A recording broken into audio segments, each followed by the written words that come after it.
The worst situations are where I don't get a phone call until the citation has been issued.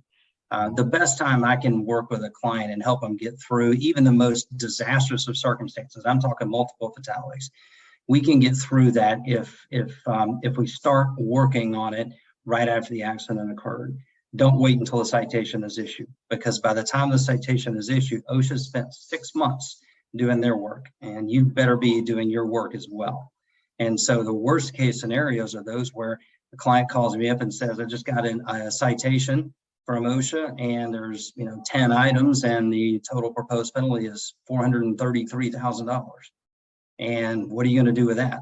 All right, well, I don't have now the ability to help generate some evidence, interview witnesses in the way that I otherwise would have done. So that's really, I think it's not so much what's the content, Ren, it's the timing.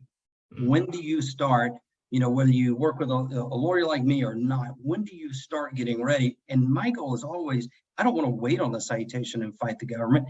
I want to work with the client, with the company, work with the government, and deal with this when it happens, and work through the issues that need to be addressed and avoid or minimize the citation, not wait on one.